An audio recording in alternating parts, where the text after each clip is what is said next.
আমাকে মাথা নিচু করা শিখিয়েছে একটা পিঁপড়া।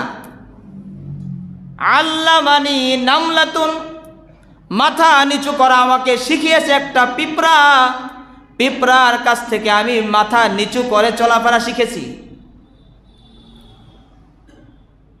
বাদশাহ সুলাইমান বলে, একদিন আমি এক পিঁপড়ার নেতাকে আমি ডাকলাম। পিঁপড়ার বাদশাকে ডেকে বললাম, হে পিঁপড়ার বাদশাহ, হে পিঁপড়ার নেতা, আমি বাদশাহ সুলাইমান, আল্লাহ তাআলা আমাকে অনেক ক্ষমতা দিয়েছে, অনেক কিছু আমাকে দিয়েছে, আমি সব কিছু বুঝি। এক পাখি আরেক পাখিকে বলতেছে, এই পাখি, তুমি যদি আমার কাছে বিবাহ বসো, বাইতুল মুকাদ্দাসের উপরে যে উঁচু মিনার, ওই মিনারের উপরে গম্বুজের উপরে তোমার জন্য আমি একটা ঘর বানাবো। তুমি আমার কাছে যদি বিবাহ বসো, আমার কাছে বিবাহ বসবে কিনা? বাদশাহ সুলাইমান বলে, কুল্লু নাকিহিন কাযযাব, প্রত্যেক বিবাহকারী মিথ্যাবাদী। বাদশাহ সুলাইমান বলে, প্রত্যেক বিবাহকারী মিথ্যাবাদী। এখন বাদশাহ সুলাইমান পাখিকে ডাক দিয়ে বলে, এই পাখি, বাইতুল মুকাদ্দাস তো আমি নির্মাণ করেছি জিন দিয়ে, গম্বুজের মধ্যে তো বাসা, পাখির বাসা বানানোর কোনো জায়গায় তো আমি রাখি নাই, মিথ্যা বলো না। মিথ্যা বলে পটাইতেছ আরেকজনকে। মুহতারাম হাজিরিন, বাদশাহ সুলাইমান বাসা বুঝতেন। বাদশাহ সুলাইমান পিঁপড়ার সর্দারকে ডেকে বললেন, হে পিঁপড়ার সর্দার, আমি বাদশাহ সুলাইমান, আমার অনেক ক্ষমতা, আল্লাহ তাআলা আমাকে অনেক ক্ষমতা দিয়েছেন। তুমি চাও, আমার কাছে কি চাবে আমি তোমাকে দিব। আমার কাছ থেকে তুমি কিছু চেয়ে নিয়ে যাও, আমার অনেক ক্ষমতা, অনেক কিছু আমার আছে। পিঁপড়া বললেন, হে বাদশাহ মহোদয়, যদি কিছু দিতেই চান, একটা জিনিস চাই, আপনি আমার রিজিককে বাড়িয়ে দিন। কি চাইছে বলেন? রিজিক, আমার রিজিককে আপনি বাড়িয়ে দিন। বাদশাহ সুলাইমান বলে, রিজিকের মালিক তো আমি নই, আমি তোমাকে কিভাবে রিজিক বাড়িয়ে দিব? আমি তো রিজিকের মালিক নই। তুমি কোথায় কখন থাকবে সেখানে আমি রিজিক কিভাবে দিব? বললেন, দিতে পারবেন না? বলে, না, অন্য কিছু চাও, তাহলে অন্য কিছু তোমাকে দিতে চাই। এবার পিঁপড়া বলে, যদি রিজিক আমাকে দিতে না পারেন, আরেকটা জিনিস চাই, আল্লাহ তাআলা আমার যে হায়াত দিয়েছেন, এর চাইতে আপনি হায়াতকে বাড়িয়ে দিন। বাদশাহ সুলাইমান বলে, হায়াতের মালিক তো আমি না, আমি কিভাবে হায়াত বাড়িয়ে দিব? আমি তো তোমার হায়াত বাড়াতে পারবো না। পিঁপড়া বলে, মৌলিক দুইটা জিনিসের জন্য মানুষ সব কিছু করে। রিজিকের জন্য বিদেশ যায়, আবার ফকির হয়ে দেশে ফিরে। বলবেন, ফিরে কি ফিরে না? রিজিকের জন্যই তো সব, দুনিয়ার সব কিছু তো রিজিকের জন্যই। রিজিক থাকলে আরামে চলতে পারতাম। দুই নাম্বার হায়াত, হায়াত থাকলে কিছুদিন দুনিয়া ভোগ করতাম রিজিকের মাধ্যমে, আর কিছুদিন হায়াত থাকলে কিছুদিন আরাম করতাম। মৌলিক দুইটা বিষয়ই আপনি দিতে পারেন না, তাহলে কিসের বাদশা হলে না? কিসের ক্ষমতাধর বাদশা? আপনি না সারা দুনিয়ার বাদশা, আপনার না অনেক ক্ষমতা, তো আপনি মৌলিক দুইটা বিষয়ই দিতে পারেন না, তো কিসের বাদশা হলেন? মুহতারাম হাজিরিন, বাদশাহ সুলাইমান বলে, পিঁপড়ার ওই কথা শোনার পর থেকে রাজমুকুট মাথায় পরে যখন তখ্তের উপর চড়ি, তখন মাথাটা নিচু করে দিয়ে লজ্জায় মাথা নিচু করে রাখি, কিছুই দিতে পারি না। আমার হাতে কোনো ক্ষমতা নেই, আমি রিজিকের মালিক নই, হায়াতের মালিক নই। দুইটা বিষয় চেয়েছি কিন্তু দিতে পারি। الحمد لله وكفى وسلام على عباده الذين اصطفى أما بعد فأعوذ بالله من الشيطان الرجيم بسم الله الرحمن الرحيم واعبد ربك حتى يأتيك اليقين وقال النبي صلى الله عليه وسلم الكيس من دان نفسه وعمل لما بعد الموت أو كما قال عليه الصلاة والسلام اللهم صل على محمد وعلى آل محمد كما صليت على إبراهيم وعلى آل إبراهيم إنك حميد مجيد اللهم بارك على محمد وعلى آل محمد كما باركت على إبراهيم وعلى آل إبراهيم إنك حميد مجيد روح حسن مصطفى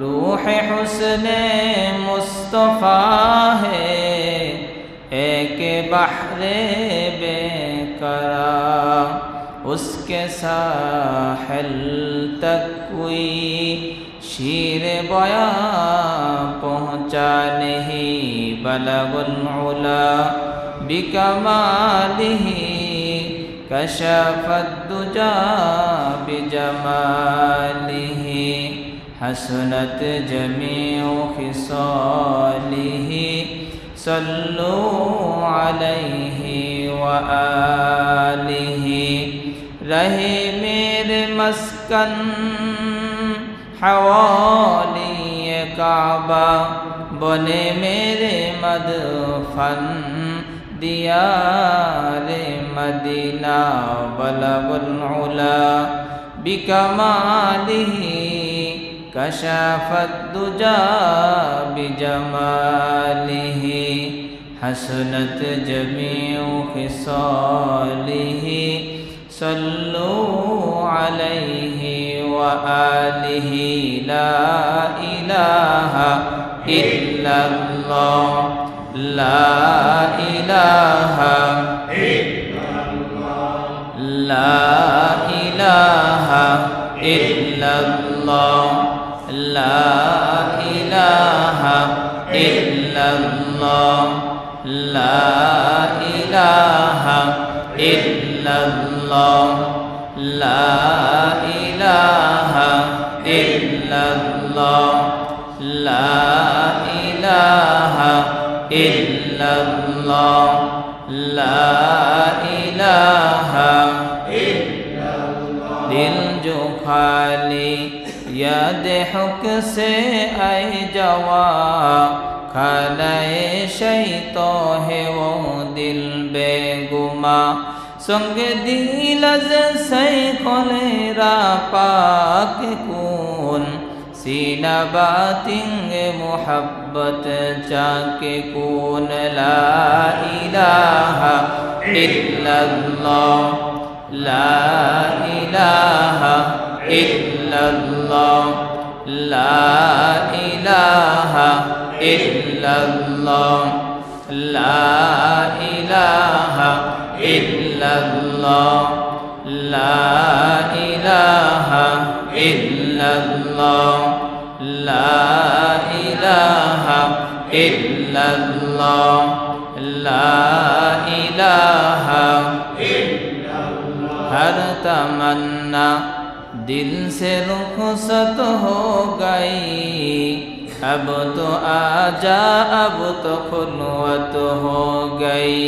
ला इलाहा इल्लल्लाह, ला इलाहा इल्लल्लाह, ला इलाहा इल्लल्लाह, ला इलाहा इल्लल्लाह, ला इलाहा इल्लल्लाह। सब खुशियों को आग लगा दो मौला, गम से तेरे दिल शाद रहे, अब तो रहे बस तादो में आखिर विरद ज़ुबान मेरे इला।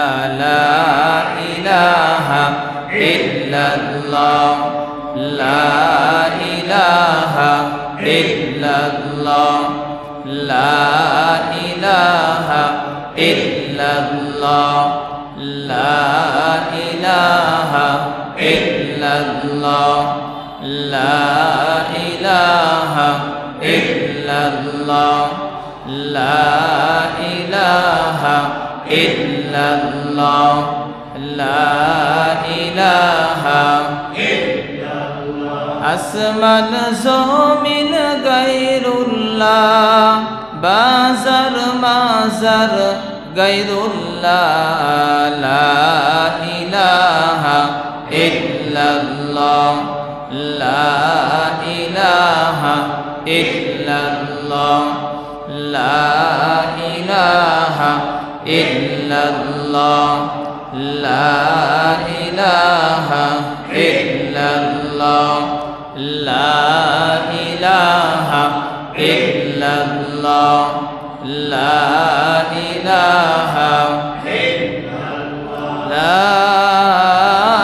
ইলাহা ইল্লাল্লাহ মুহাম্মাদুর রাসূলুল্লাহ সাল্লাল্লাহু আলাইহি ওয়াসাল্লাম। আলহামদুলিল্লাহ, রব্বে কারীমের দরবারে লক্ষ কোটি শুকরিয়া জ্ঞাপন করছি যে মনিব আমাদেরকে পবিত্র জুমার দিনে জুমার সালাত আদায় করার লক্ষ্যে অত্যন্ত মায়া করে মোহাব্বত করে ভালোবেসে উলামায়ে কেরামের সোহবতে হায়াতের মূল্যবান সময় কিছু সময় ব্যয় করার জন্য সর্বাগ্নে মসজিদে আসার বসার তৌফিক দান করেছেন। কোরআন ও হাদিস থেকে কিছু আলোচনা আমলের নিয়তে শোনার তৌফিক দান করেছেন। এজন্য সকলে কালিমাতুশ শুকর জবান খুলে ভক্তি ভরে মহাব্বতের সমস্বরে সকলে বলে আলহামদুলিল্লাহ। মুহতারাম হাজিরিন, আমি আপনাদের সামনে 14 নম্বর পারার 6 নম্বর পৃষ্ঠার সূরা হিজরের 99 নং আয়াত তেলাওয়াত করেছি। নবীজির অসংখ্য হাদিস থেকে এক টুকরা হাদিস তেলাওয়াত করেছি। আয়াত এবং হাদিসকে সামনে নিয়ে আজকের আলোচনার বিষয় হবে ইবাদতের মাধ্যমে আল্লাহ তাআলার নৈকট্য অর্জন সম্পর্কে। ওমা তাওফীক ইল্লা বিল্লাহ। মুহতারাম হাজিরিন,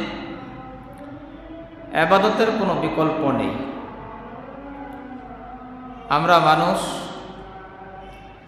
আমরা দুনিয়ায় ছিলাম না, আছি, কিছুদিন পরে থাকবো না। দুনিয়া থাকার জায়গা নয়, দুনিয়াতে কেউ চেষ্টা করলেও থাকতে পারবে না।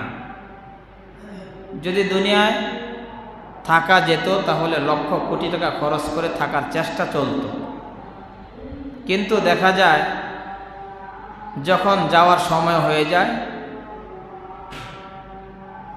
তখন আর টাকা পয়সা ব্যয় করেও তাকে ধরে রাখা যায় না। আল্লাহ তাআলা কোরআনে জানিয়ে দিয়েছেন, কুল্লু নাফসিন যায়কাতুল মাউত, সবাই চলে যাবে, কেউ থাকবে না। যেহেতু থাকবে না, সবাই চলেই যেতে হবে সবাইকে, তাহলে বোঝা গেল আমার আপনার সাথে যা যাবে তার ফিকির করা, এটাই জ্ঞানের কাজ।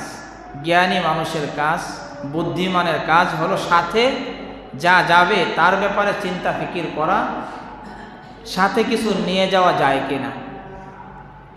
কারণ কাফনের তো পকেট নেই, টাকা পয়সা, ধন দৌলত, স্বর্ণ অলংকার এগুলো নিয়ে যাওয়া যায় না, কাজেও আসে না। এই জন্য বান্দাদের আসল হলো ইবাদত। জোরে বলেন, আসল কি? ইবাদত হলো আসল। ইবাদত এটা বান্দার সাথে যায়। ইবাদত আসল, এবং ইবাদতের মাধ্যমেই মানুষ আল্লাহ তাআলার প্রিয় হয়। কেউ ইবাদত করে না তো আল্লাহ তাআলার প্রিয় হয় না। কেউ নামাজ পড়ে না, সে আল্লাহ তাআলার প্রিয় হয় না। রোজা রাখে না, আল্লাহ তাআলার প্রিয় হয় না। হজ করে না, যাকাত দেয় না, আল্লাহ তাআলার প্রিয় হয় না। আল্লাহ তাআলার প্রিয় তারাই যারা নামাজ পড়ে, আল্লাহ তাআলার প্রিয় তারাই যারা রোজা রাখে, যাকাত দেয়, ইবাদত করে, দান সদকা করে, তারা হলো আল্লাহ তাআলার প্রিয়। আর ইবাদত এটা যেহেতু বান্দার সাথে কবরে যায়, এটা যেহেতু বান্দার সাথে হাসরের ময়দানেও যায়, হাসরের ময়দানে থাকবে। নেক আমল, ইবাদত এটা বান্দা মৃত্যুবরণ যখন করে, তাকে কবরে রাখার আগেই তার এই ইবাদত তার কবরের মধ্যে গিয়ে বসে থাকে। বলেন সুবহানাল্লাহ। বান্দার নামাজ, বান্দার রোজা, বান্দার কোরআন তেলাওয়াত, এগুলো বান্দা কবরে যাওয়ার আগেই তার ইবাদত কবরে চলে যায় তার পাহারাদার হিসাবে। ইবাদত বান্দার জন্য, বান্দা মৃত্যুবরণের সঙ্গে সঙ্গে ঘর থেকে নিয়ে একদম কবর পর্যন্ত পাহারাদার হয়ে যায়। পাহারাদারি করে বান্দার জন্য তার ইবাদতগুলো। যেমন দুনিয়ার মধ্যে যারা ভিভিআইপি লোক, ডক্টর ইউনুস সাহেব, উনি যদি কোথাও যায়, উনি যে স্থানে যাবে, উনি সেই স্থানে পৌঁছার আগেই ওখানে পাহারাদার চলে যায়, গার্ড চলে যায়, ফোর্স চলে যায়। ওখানে গিয়ে পাহারাদারি করে, পরীক্ষা নিরীক্ষা করে, কোনো ঝামেলা আছে কিনা, কোনো ওনার প্রাণঘাতী হতে পারে এমন কোনো কিছু রাখা আছে কিনা, ওনার সমস্যা হতে পারে এমন কোনো জিনিস ওখানে আছে কিনা। এই জন্য উনি সেখানে যাওয়ার আগেই সেখানে ফোর্স এবং পাহারাদার চলে যায়। জুড়ে বলেন ঠিক না বেঠিক? ঠিক তেমনি ভাবে ইবাদত বান্দা আলমে বরজখে যাওয়ার আগে, কবর জগতে যাওয়ার আগে তার ইবাদত কবরে চলে যায়। তার ইবাদত ঘর থেকে নিয়ে কবর পর্যন্ত পাহারাদার হিসাবে দাঁড়িয়ে যায়, যাতে করে তার কবরে কোনো প্রকার সমস্যা না হয়, সাপ বিচ্ছু ঢুকতে না পারে, তার কবরে যেন কোনো আযাব ঢুকতে না পারে। এই জন্য পাহারাদার হিসাবে তার ইবাদত তার আগেই কবরে চলে যায়। মুহতারাম হাজিরিন, যারা নামাজ যারা পড়ে, মৃত্যুবরণের সঙ্গে সঙ্গে ইবাদত নামাজ তার ডান দিকে দাঁড়িয়ে যায়। যারা রোজা রাখে তাদের রোজাগুলো কবরের মধ্যে বাম দিকে দাঁড়িয়ে যায়। যারা কোরআন তেলাওয়াত করে তাদের কোরআন তেলাওয়াতগুলো তার মাথার কাছে দাঁড়িয়ে যায়। অন্য অন্য ইবাদতগুলো তার পায়ের কাছে দাঁড়িয়ে যায় পাহারাদার হিসাবে। তাহারা পাহারা দিতে থাকে যাতে তার কবরের মধ্যে কোনো প্রকার আযাব গজব, কোনো সাপ বিচ্ছু তার কবরে যেন ঢুকতে না পারে। এই জন্য তারা ঘর থেকে নিয়ে কবর পর্যন্ত তার পাহারাদারি করতে থাকে। সুবহানাল্লাহ। মুহতারাম হাজিরিন, এই জন্য ইবাদত যেমন তার আগেই কবরে চলে যায়, আর কেউ যদি মন্দ কাজ করে, কুকর্ম করে, গুনাহের কাজ করে, তার এই মন্দ কাজগুলো তার আগে তার কবরে চলে যায়। তাকে এখনো কবরস্থ করা হয়নি, কিন্তু তার আগেই তার কুকর্ম, তার খারাপ কাজ, তার গুনাহ, এগুলো তার আগেই তার কবরে পৌঁছে যায়। তাকে এখনো কবরস্থ করা হয়নি। যেমন আব্দুল্লাহ ইবনে আব্বাস রাদিয়াল্লাহু তাআলা আনহু, যিনি হলেন রঈসুল মুফাসসিরিন, মুফাসসিরদের সর্দার, যাকে রঈসুল মুফাসসির বলা হয়, মুফাসসিরদের সর্দার যাকে বলা হয়, যার উপাধি লকব। আব্দুল্লাহ ইবনে আব্বাস রাদিয়াল্লাহু তাআলা আনহু হজের সফরে বের হয়েছেন। এক কাফেলা নিয়ে হজে রওনা হয়েছেন। তার পিছনে পিছনে আরেকটা কাফেলা, তারাও হজের পথে রওনা হয়েছেন। দুইটা কাফেলা কিছু দূরত্ব বজায় রেখে চলতেছে। আগের যুগে যখন হজে রওনা হতো, পায়দল সফর করে রওনা হতো। এমনও অনেক মানুষ হজে রওনা হয়েছে, কিন্তু হজ করতে যেতে পারে নাই, পথিমধ্যে তার মৃত্যু হয়েছে। আকাবির যারা আছে তারা কিতাব লিখেছে, মান মাতা ফি তরিকুল মক্কাতে জাওয়ান, যারা যারা মক্কাতুল মুকাররমা সফর করতে গিয়ে যারা মৃত্যুবরণ করেছে, অসুস্থ হয়ে মৃত্যুবরণ করেছে, পিপাসার্ত হয়ে মৃত্যুবরণ করেছে, মান মাতা ফি তরিকুল মক্কাতে জাওয়ান, কারা কারা বাইতুল্লাহ যাওয়ার পথে কারা কারা মৃত্যুবরণ করেছে, কিতাব লিখেছে। আব্দুল্লাহ ইবনে আব্বাস রাদিয়াল্লাহু আনহু বাইতুল্লাহর দিকে হজের সফরে রওনা হয়েছেন কাফেলা নিয়ে।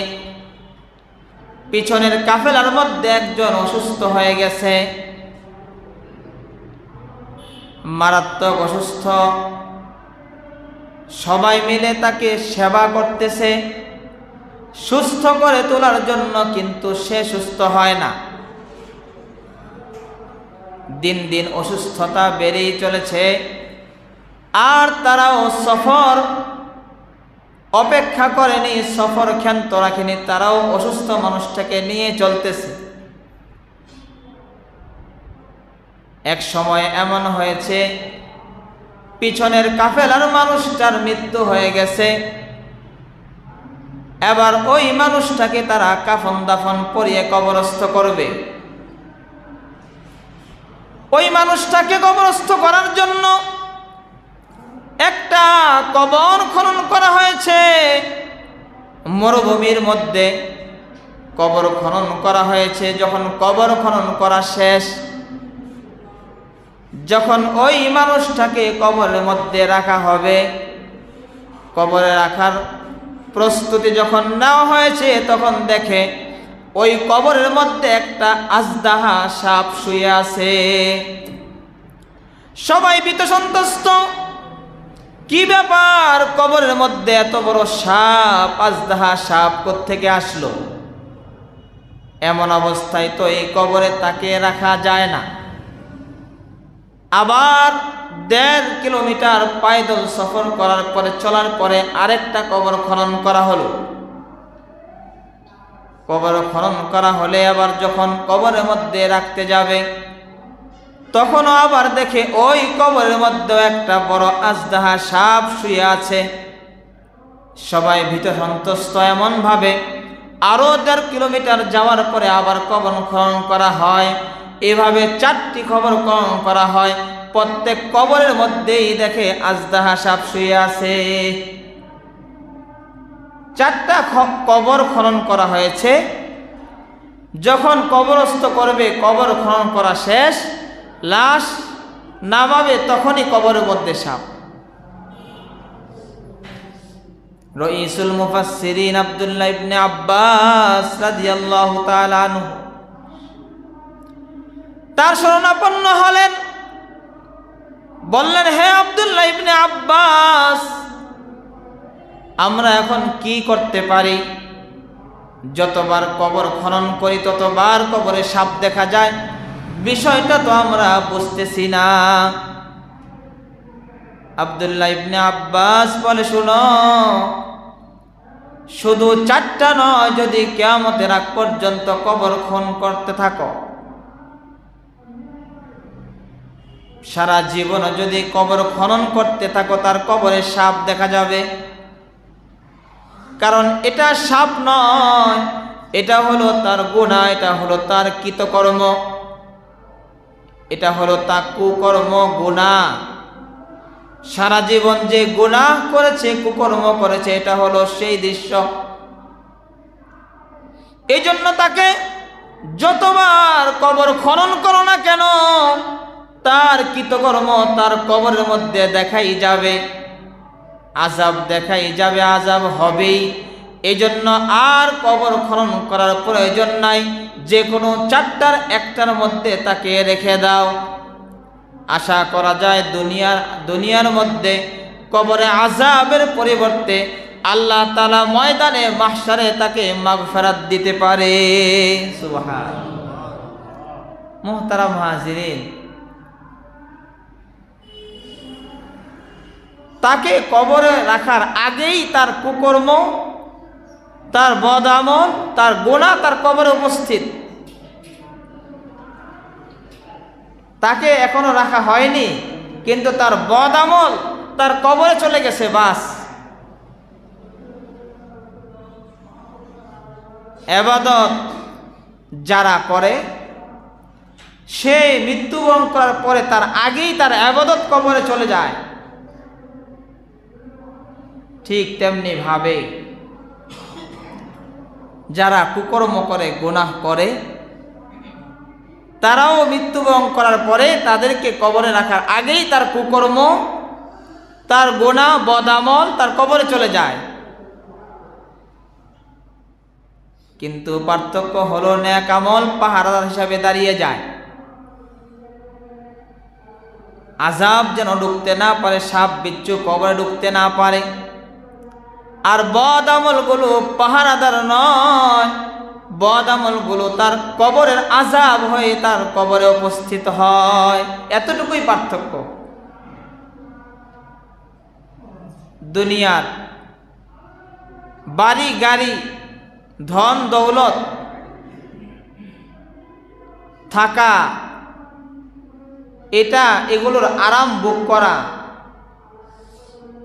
এটা আসল আরাম নয়, এটা আসল সফলতা নয়। দুনিয়া থেকে অনেক ধনী, গাড়ির মালিক, বাড়ির মালিক, ধন দৌলতের মালিক, এটা আসল সফলতা নয়। এই আরাম, সুখ, শান্তি, এটা আসল সুখ শান্তি নয়। মুহতারাম হাজিরিন, এই সমস্ত দুনিয়ার ধন দৌলতের পিছনে পড়ে, গাড়ি বাড়ির পিছনে পড়ে, দুনিয়ার পিছনে পড়ে, আল্লাহকে ভোলা যাবে না। আখিরাত ভোলা যাবে না। দুনিয়ার পিছনে পড়ে, টাকার পিছনে পড়ে, আখিরাত ভোলা যাবে না। হালাল হারাম যদি পার্থক্য না করে চলে, তাহলে চলবে না। মুহতারাম হাজিরিন, যাদের মাঝে সুন্দর ঈমান থাকবে, যাদের মাঝে সুন্দর ইবাদত থাকবে, তাদের আখিরাত সুন্দর হবে, তাদের আলমে বরজখ সুন্দর হবে, তাদের হাসর সুন্দর হবে। যাদের কাছে সুন্দর আমল থাকবে, সুন্দর ঈমান থাকবে, এই জন্য যেহেতু আমাদের সাথে যেহেতু ইবাদত যাবে, আর কিছু যেহেতু যাবে না, এই জন্য ইবাদত বেশি করা দরকার। কি বলেন, ঠিক না বেঠিক? ইবাদত বেশি করা প্রয়োজন। ইবাদতের মাধ্যমে আল্লাহ তাআলার নৈকট্য লাভ হয়। ইবাদত যে যত বেশি করে আল্লাহ তাআলা তার প্রতি তত বেশি খুশি থাকে, সন্তুষ্টি থাকে, সন্তুষ্টি অর্জন হয়। এই জন্য আসলে যদি আমরা আরামে থাকতে চাই, সুখে থাকতে চাই, তাহলে আমাদের মৃত্যুর পরে যে জগৎ, আলমে বরজখ, কবর জগৎ, হাসর জগৎ, ওই জগতে সুখে শান্তিতে থাকতে হলে আমাদেরকে বেশি থেকে বেশি ইবাদত করতে হবে। আমাদের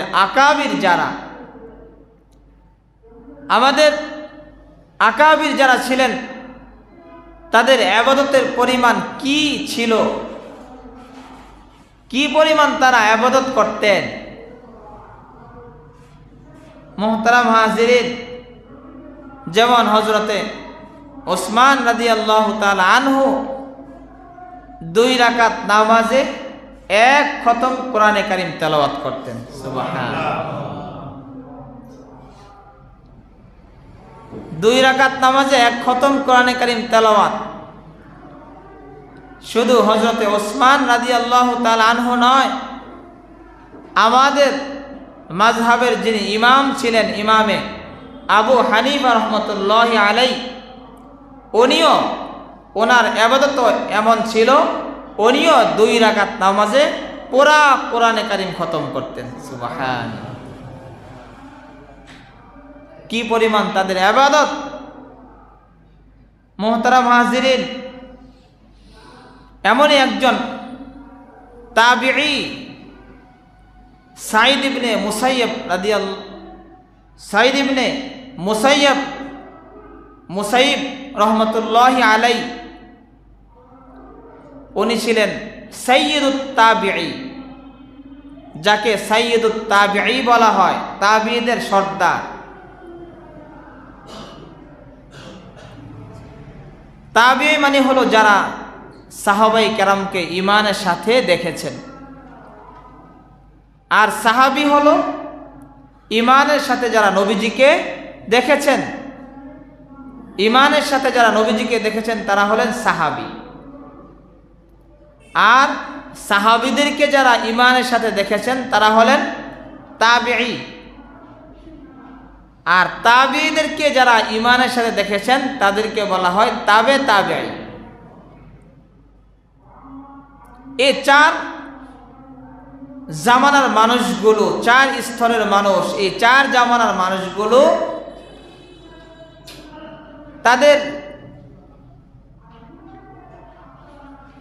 তারা হলেন সিদ্দিকিনদের অন্তর্ভুক্ত জামাত। এই 4 জামানার মানুষগুলো, তাদের মধ্যে ইবাদত ছিল বেশি, গুনাহ ছিল কম।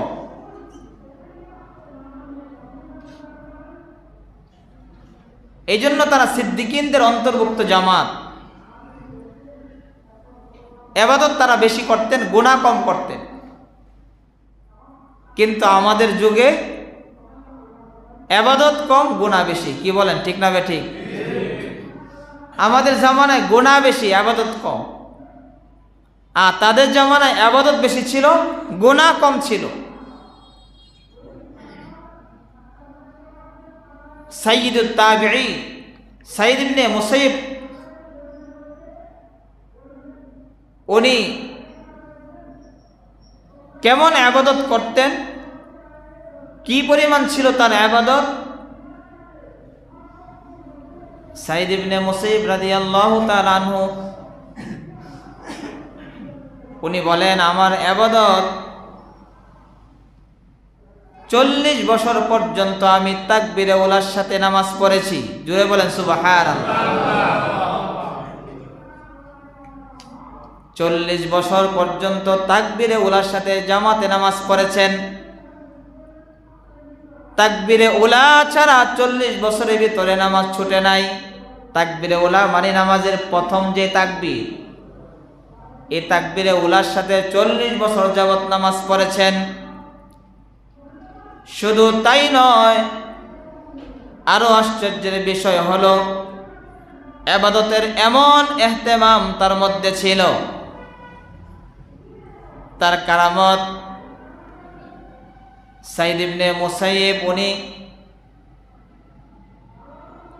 40 বছর পর্যন্ত যেই নামাজ তাকবীরে উলার সাথে পড়েছেন, উনি বলেন নামাজের মধ্যে সেজদার স্থানে দাঁড়িয়ে তাকিয়ে থাকতে হয়। কোথায় তাকাইতে হয়? দাঁড়িয়ে সেজদার স্থানে। দাঁড়ানো অবস্থায় তাকিয়ে থাকতে হয় কোথায়? সাইদ ইবনে মুসাইয়িব উনি বলেন 40 বছরের ভিতরে দাঁড়ানো অবস্থায় সেজদার দিকে তাকিয়ে থাকতে হয়। 40 বছরের ভিতরে কখনো আমার এমন হয় নাই সেজদার স্থান থেকে দৃষ্টি সরে অন্য কোথাও চলে গেছে, আমার এমন হয় নাই। সুবহানাল্লাহ।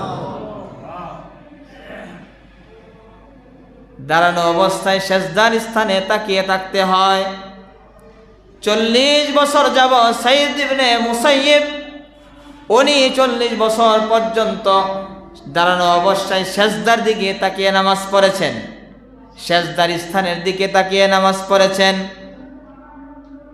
কিন্তু আমাদের অবস্থা হলো নামাজে দাঁড়ানোর পরে সেজদার দিকে দৃষ্টি থাকে না, সিজদার দিকে দৃষ্টি সরে, সেজদা থেকে সরে কখনো দেয়ালে চলে যায়, কখনো পাখার দিকে চলে যায়, পিছনে দাঁড়ালে কখনো সামনে যে দাঁড়ায় তার পিঠের দিকে, তার মাথার দিকে চলে যায়।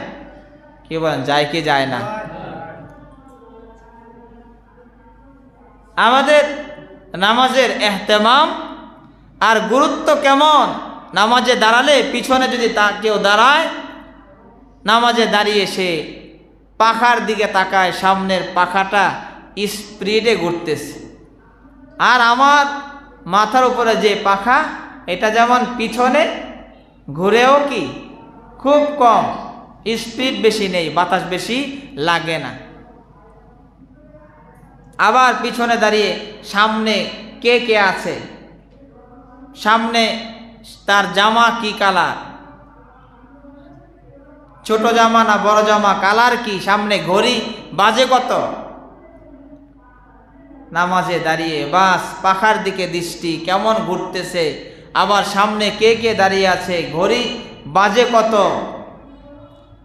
মসজিদের সামনে ক্যালেন্ডার আছে কিনা, নামাজে দাঁড়িয়ে আবার এগুলো পড়তে থাকে, বারবার দৃষ্টি এদিক সেদিক। কি বলেন, ঠিক না বেঠিক? দৃষ্টি যায় কি যায় না? যায়। কিন্তু সাইদ ইবনে মুসাইয়িব সাইয়্যিদুত তাবিঈ উনি বলেন 40 বছর তাকবীরে উলার সাথে নামাজ পড়েছি, কিন্তু কোনোদিন দাঁড়ানো অবস্থায় সেজদার জায়গা থেকে অন্য কোথাও দৃষ্টি আমার যায়নি। জুড়ে বলেন সুবহানাল্লাহ। শুধু তাই নয়, সাইদ ইবনে মুসাইয়িব রাদিয়াল্লাহু তাআলা আনহু উনি বলেন 40 বছর পর্যন্ত আজানের আগে আমি মসজিদে প্রবেশ করতাম, কখনো এমন হয়নি আমি মসজিদে নাই আর মসজিদের মিনারে আজান হয়ে গেছে। 40 বছর পর্যন্ত আমি মসজিদে আগে ঢুকতাম, আমার মসজিদে ঢুকার পরে আজান শুরু হতো। সুবহানাল্লাহ। উনি বলতেন আমি মসজিদের কাতারের মধ্যে বসে থাকতাম, আমি মসজিদের কাতারে বসে থাকতাম, তারপরে আজান হতো। লোকেরা জিজ্ঞাসা করলো আপনি আজানের আগে কেন মসজিদে প্রবেশ করেন? সাইদ ইবনে মুসাইয়িব বলেন আজানের আগে এই জন্য মসজিদে প্রবেশ করি, ময়দানে মাহশারে যদি আল্লাহ তাআলা জিজ্ঞাসা করে সাইদ তোমাকে ডেকে ডেকে হাইয়া আলাস সালাহ, ডেকে ডেকে তোমাকে আমার ঘরে আনতে হলো কেন? আসো নামাজের দিকে আসো, আসো কল্যাণের দিকে আসো, এভাবে ডেকে ডেকে আমার ঘরে তোমাকে আনতে হলো কেন? আল্লাহ তাআলা যদি এই প্রশ্ন করে কি উত্তর দেব? এই জন্য হাইয়া আলাস সালাহ বলার আগে আমি আল্লাহ তাআলার ঘরের মধ্যে আমি উপস্থিত হয়ে যাই। সুবহানাল্লাহ। আমাকে যেন ডেকে মসজিদে আনতে না হয়, আল্লাহ তাআলা যেন আমাকে এ কথা জিজ্ঞাসা না করে, সাঈদ তোমাকে ডেকে আমার ঘরের মধ্যে আনতে হলো কেন, ডেকে ডেকে। এই জন্য ডাকার আগেই মুয়াজ্জিন সাহেব হাইয়া আলাস সালাহ ডাকার আগেই আমি মসজিদে কাতারে বসে থাকি। 40 বছর যাবৎ আমি মসজিদের মধ্যে এভাবেই আসতেছি, আমাকে যেন আল্লাহ তাআলার ঘরে ডেকে আনতে না হয়, এই জন্য আগেই মসজিদে চলে আস। আমাদের অবস্থা হলো ডেকেও আমাদেরকে মসজিদে আনা যায় না, ডেকেও আনা যায় না, মসজিদে ডাকার পরেও আমরা আসি না।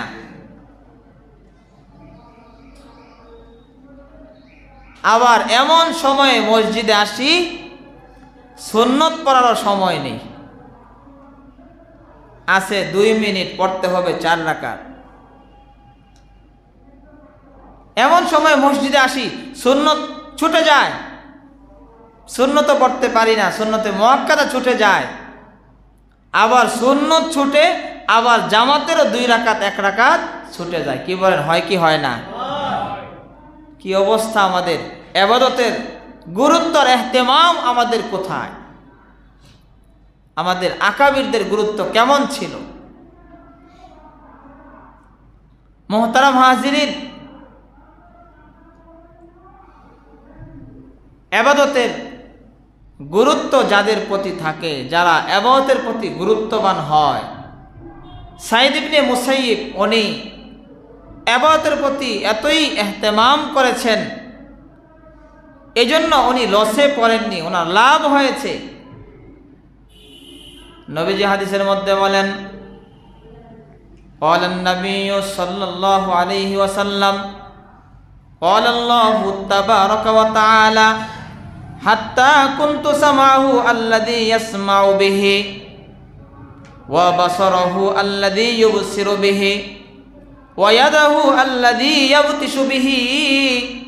যারা ইবাদতের প্রতি যত্নবান হয়ে যায়, আল্লাহ তাআলার ইবাদতের মাধ্যমে নৈকট্য যারা অর্জন করে ফেলে, আল্লাহ তাআলা বলেন আমি আল্লাহ তাআলা ওই বান্দার হাত হয়ে যাই, আমি আল্লাহ তাআলার ওই বান্দার কান হয়ে যাই, আমি আল্লাহ তাআলার ওই বান্দার চোখ হয়ে যাই। সুবহানাল্লাহ।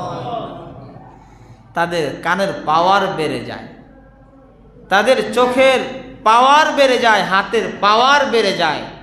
যারা ইবাদতের মাধ্যমে আল্লাহ তাআলার নৈকট্য হাসিল করে ফেলে, তারা যদি হাত তুলে ওই হাত খালি আসে না, তারা যদি জবান দিয়ে কিছু বলে ওই জবান ফিরে আসে না। আল্লাহ তাআলা বলে আমি তার হাত হয়ে যাই, জবান হয়ে যায়, মুখ হয়ে যায়, কান হয়ে যায়, চোখ হয়ে যায়। যাদের ইবাদতের প্রতি ইহতিমাম আর গুরুত্ব থাকে, ইবাদতের মাধ্যমে যারা আল্লাহ তাআলার নৈকট্য হাসিল করে ফেলে, মুহতারাম হাজিরিন, তার ইবাদতের পাওয়ার কেমন? সাঈদ ইবনে মুসাইয়িব ইয়াজিদ বাহিনী তারা মদিনায় আক্রমণ করেছে। মদিনা দখল করার জন্য মদিনায় আক্রমণ করে তারা গণহারে হত্যা করতেছে, গ্রেফতার করতেছে, গ্রেফতার করে করে নিয়ে যাচ্ছে, ক্ষমতার অপব্যবহার করে মদিনা দখল।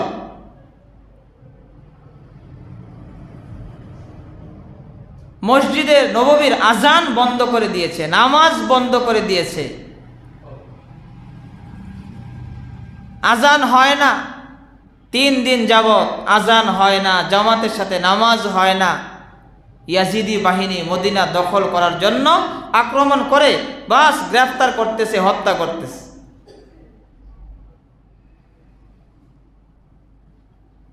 তখনকার একজন সাহাবী ছিল, জলিল কদর এক সাহাবী, জাবির ইবনে আব্দুল্লাহ রাদিয়াল্লাহু তাআলা আনহু।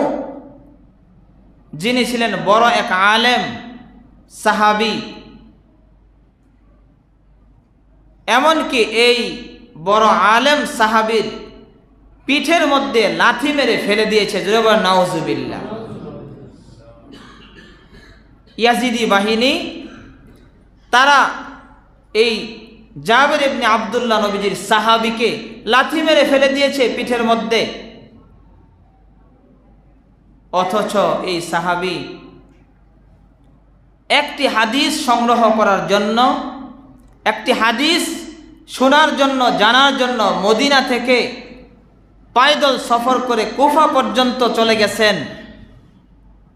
এত দূর পর্যন্ত পায়দল সফর করেছেন একটি হাদিস নবীজির সংরক্ষণের জন্য, শোনার জন্য, সনদকে আলী বানানোর জন্য। যিনি শেষ বয়সে অন্ধ হয়ে গিয়েছিলেন, এই জাবির ইবনে আব্দুল্লাহ এত বড় সাহাবী, তাকেও পিঠে লাথি মেরেছে। এত বড় জলিলুল কদর সাহাবী, তাকেও তারা মূল্যায়ন করেনি, তার কদর করেনি। যুগ যুগ ধরে যারা ভালো মানুষের কদর যারা না করে, ভালো মানুষকে যারা সম্মান না দেয়, তাদের ধ্বংস অনিবার্য। এত বড় সাহাবী তার কদর করেনি। যারা ভালো মানুষ তাদেরকে যদি কদর করা না হয়, সম্মান করা না হয়, যারা করবে না তারা ধ্বংস হবে।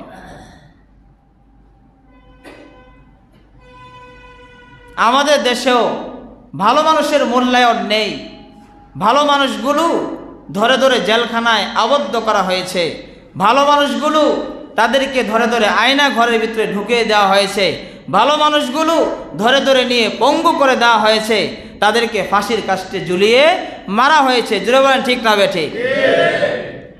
ভালো মানুষের কদর যারা করে না তাদের ধ্বংস অনিবার্য।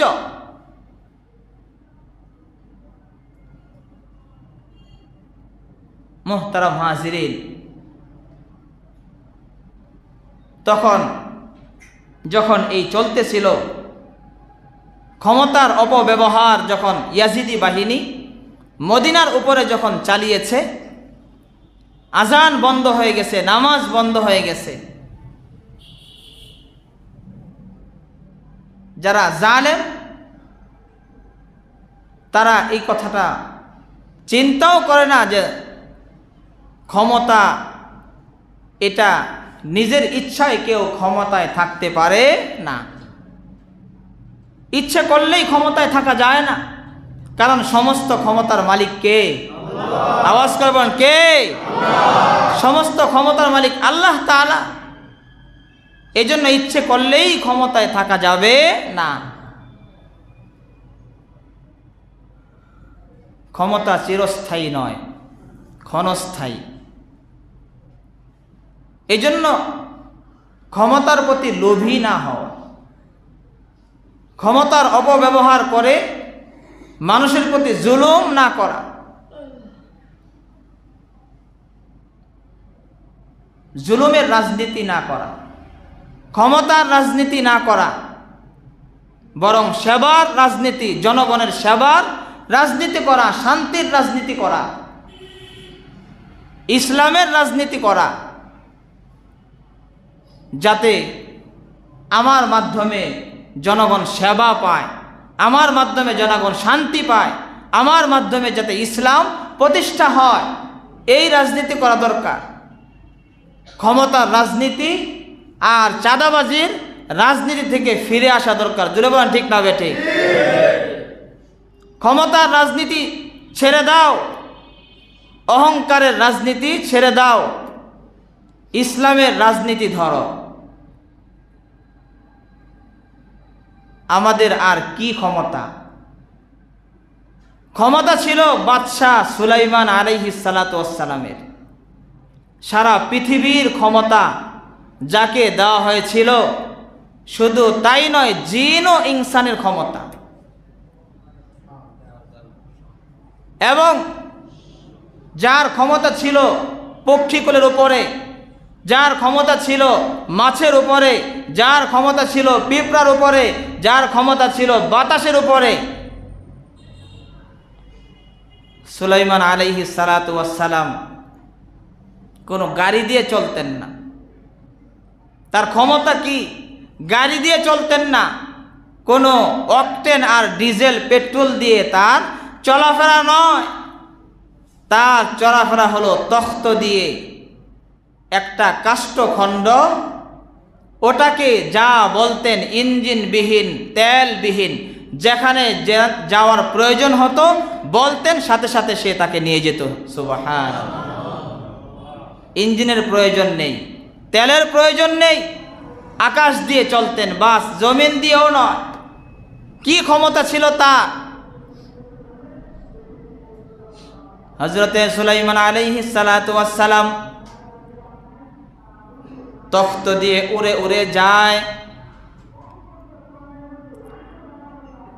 রাজমুকুট মাথার মধ্যে পরে সিংহাসনে বসে মাথাটা নিচু করে যেখানে যাওয়ার সেখানে যায়। মন্ত্রীরা জিজ্ঞাসা করে, বাদশাহ মহোদয়,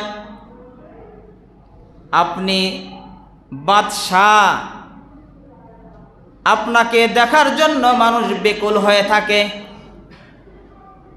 আপনাকে দেখার জন্য তারা তাকিয়ে থাকে। আপনি তখ্তের উপরে চড়ে চড়ে যান, আপনি মাথা নিচু করে কেন বসে থাকেন? আপনি তো মাথা সোজা করে হাত নাড়াবেন। বর্তমানে হাত নাড়ায় কি নাড়ায় না? রাজনীতিবিদ যারা যারা চেয়ারম্যান, মেম্বার, এমপি, এভাবে নাড়ায় কি নাড়ায় না? নাড়ায়। মন্ত্রীরা বলে, বাদশাহ মহোদয়, আপনি মাথা নিচু করে, রাজমুকুট পরে মাথা নিচু করে কেন বসে থাকেন? আপনার মাথা থাকবে সোজা, আপনাকে দেখার জন্য প্রজারা বেচাইন হয়ে থাকে, হাত নাড়িয়ে নাড়িয়ে তাদেরকে স্বাগত জানাবেন, কিন্তু তা না করে মাথা নিচু করে কেন চলাফেরা করেন? বাদশা সুলাইমান বলে, শোনো, আমাকে মাথা নিচু করা শিখিয়েছে একটা পিঁপড়া।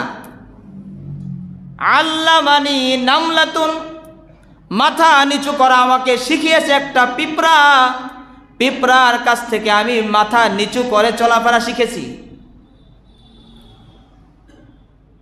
বাদশা সুলাইমান বলে, একদিন আমি এক পিঁপড়ার নেতাকে আমি ডাকলাম,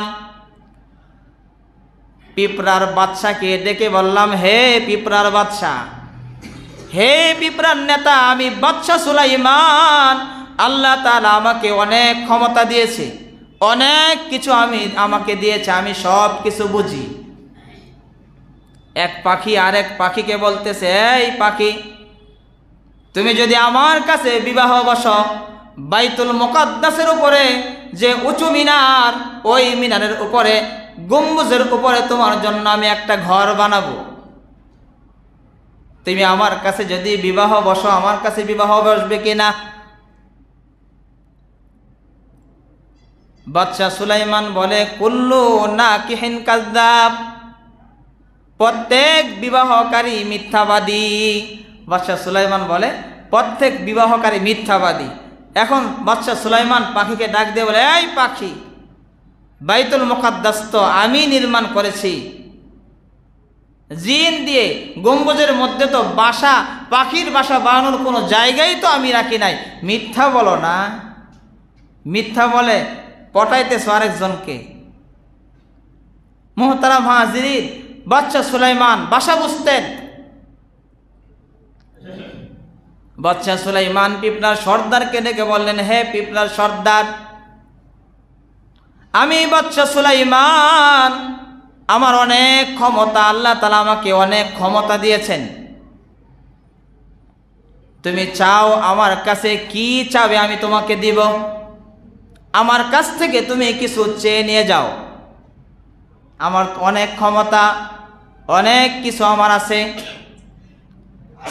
পিঁপড়া বললেন, হে বাদশা মহোদয়, যদি কিছু দিতেই চান, একটা জিনিস চাই, আপনি আমার রিজিককে বাড়িয়ে দিন। কি চাইছে বলেন? রিজিক, আমার রিজিককে আপনি বাড়িয়ে দিন।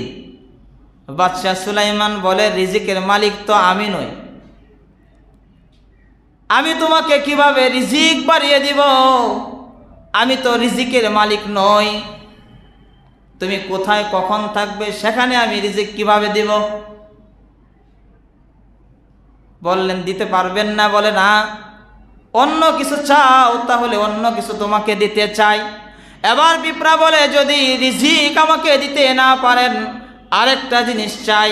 আল্লাহ তাআলা আমার যে হায়াত দিয়েছেন, এর চাইতে আপনি হায়াতকে বাড়িয়ে দিন। বাদশাহ সুলাইমান বলে, হায়াতের মালিক তো আমি না, আমি কিভাবে হায়াত বাড়িয়ে দিব? আমি তো তোমার হায়াত বাড়াতে পারবো না।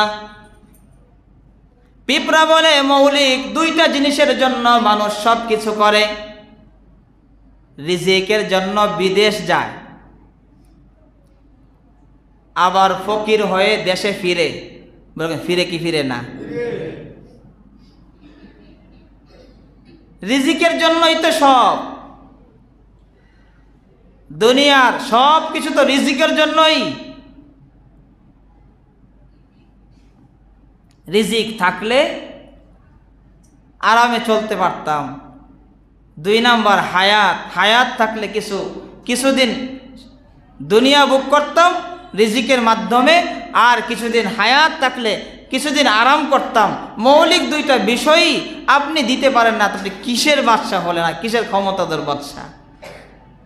আপনি না সারা দুনিয়ার বাদশা, আপনার না অনেক ক্ষমতা, তো আপনি মৌলিক দুইটা বিষয়ই দিতে পারেন না, তো কিসের বাদশা হলেন? মুহতারাম হাজিরিন, বাদশা সুলাইমান বলে, পিঁপড়ার ওই কথা শোনার পর থেকে রাজমুকুট মাথায় পরে যখন তখ্তের উপর চড়ি, তখন মাথাটা নিচু করে দিয়ে লজ্জায় মাথা নিচু করে রাখি, কিছুই দিতে পারি না। আমার হাতে কোনো ক্ষমতা নেই, আমি রিজিকের মালিক নই, হায়াতের মালিক নই। দুইটা বিষয় চেয়েছি কিন্তু দিতে পারলাম না। আমি আবার কিসের বাদশা? আমার আবার কিসের ক্ষমতা?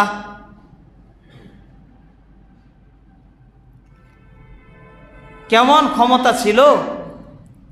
আকাশ দিয়ে চলতেন, তারপরে মাথা নিচু করে দিয়ে আস্তাগফিরুল্লাহ আস্তাগফিরুল্লাহ পড়তেন, সুবহানাল্লাহ সুবহানাল্লাহ পড়তেন, আল্লাহু আকবার পড়তেন। মাথা নিচু করে উঁচু করতেন না। এত ক্ষমতা থাকার পরেও, আর আমাদের সাধারণ এলাকার এই ওয়ার্ডের যদি কেউ মেম্বার হয়, এরকম বুকটা টান করে চলে। কি বলেন, ঠিক না বেঠি?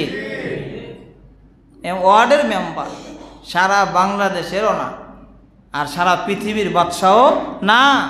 শুধু মেম্বার কেন, কেউ যদি একটা মোটর সাইকেল থাকে, তার নিচে একটা মোটর সাইকেল, সেও কি বলেন, একটা বাপসাপ নিয়ে বাস এভাবে বুকটা টান করে চলে।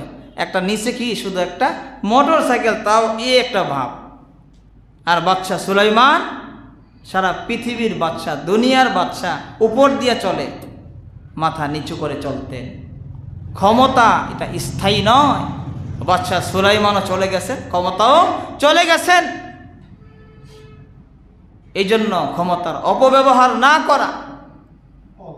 মুহতারাম হাজিরিন, বলতেছিলাম ইবাদত কবরে যাবে, আর এই ইবাদতের পাওয়ার বলতেছিলাম। সাইদ ইবনে মুসাইয়িব মদিনায় যখন আক্রমণ হয়, মসজিদে নামাজ বন্ধ, আজান বন্ধ, সাইদ ইবনে মুসাইয়িব বলে, আমি পাগলের অভিনয় করতাম, আমি একা মসজিদে পাগলের অভিনয় করতাম, যাতে আমাকে না ধরে। যদি আমাকেও ধরে নিয়ে যায়, মসজিদে নামাজ কে পড়বে? এই জন্য ভান করতাম পাগলের, তাহলে আর আমাকে তারা ধরেনি। মসজিদের কান্না বন্ধ করার জন্য লম্বা সময় দাঁড়িয়ে মসজিদে নামাজ পড়তাম, কিন্তু আজান বন্ধ, আজান দিবে কে? তারা তো সব বন্ধ করে দিয়েছে। সাইদ ইবনে মুসাইয়িব বলে, নামাজের আগ মুহূর্তে আমি একটা আওয়াজ আমি শুনতে পাই, আমার কানের মধ্যে একটা আওয়াজ স্পর্শ করতেছে আজানের, কিন্তু চিন্তা করলাম আওয়াজটা কোত্থেকে আসে। আস্তে আস্তে আমি রওজায়ে আতহারের পাশে চলে গেলাম। ওইখানে যাওয়ার পরে দেখি হাবিবে কিবরিয়া নবী রওজায়ে আতহারের ভিতর থেকে প্রত্যেক ওয়াক্তে ওয়াক্তে আজান দেয়। সুবহানাল্লাহ। হাবিবে কিবরিয়া নবী আজান দেয়, আর আমি মসজিদে দাঁড়িয়ে দাঁড়িয়ে নামাজ পড়ে পরে মসজিদের কান্না বন্ধ করতেছি। মসজিদ কান্না করে। মসজিদ যদি মুসল্লি না পায়, মসজিদ কান্না করে।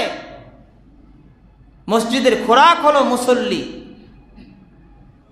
মুহতারাম হাজিরিন, এই জন্য এবাদত যেহেতু কবরে যাবে, এবাদত বেশি করা প্রয়োজন। তাদের এবাদত কেমন ছিল? সাইদ ইবনে মুসাইয়্যিব 40 বছর পর্যন্ত তাকবীরে উলার সাথে নামাজ পড়েছেন, আজানের আগে মসজিদে প্রবেশ করেছেন। এই জন্য আল্লাহ তাআলা তার কানের পাওয়ারও এমন করে দিয়েছেন, রওজায়ে আতহারের আজানও উনি শুনতে পায়। এই জন্য আমরা দুনিয়ায় থাকবো না, দুনিয়া থেকে চলে যাব, কিন্তু আমার আপনার সাথে যেহেতু আবাদত যাবে, আমি যাওয়ার আগে আবাদত আমার কবরে চলে যাবে। গুনাহ বেশি করলে আমি যাওয়ার আগেই গুনাহ কবরে চলে যাবে। আবাদত কবরে গেলে পাহারাদার হবে। গুনাহ যদি আমার আগে কবরে যায়, এগুলো সাপ বিচ্ছু হয়ে আমার আযাব হবে। এই জন্য আমরা সাইদ ইবনে মুসাইয়্যিবের মতো হতে পারবো না। 40 বছর তাকবীরে উলার সাথে আজানের আগে মসজিদে হয়তো আসতে পারবো না, জামাতের সাথে 40 বছর হয়তো তাকবীর উলার সাথে নামাজ পড়তে পারবো না, কিন্তু এতটুকু ওয়াদা, এতটুকু পণ, এতটুকু ইচ্ছা তো করতে পারি, কমপক্ষে ফরজ নামাজ আমরা ইনশাআল্লাহ ছাড়বো না। রাজি আছি তো ইনশাআল্লাহ? কারা কারা আল্লাহু আকবার? আল্লাহ তুমি আমাদেরকে ফরজ আমল, ফরজ ইবাদত, নামাজ যাতে আমাদের থেকে ছুটে না যায়, আমরা ইচ্ছা করতেছি, তুমি কবুল করো, বলে আমিন। হাত নামাই। আল্লাহ তাআলা আমাদেরকে বেশি থেকে বেশি ইবাদত নিয়ে সকলকে কবরে যাওয়ার তৌফিক দান করে, বলে আমিন। ওয়া আখিরু দাওয়ানা আলহামদুলিল্লাহি রাব্বিল আলামিন।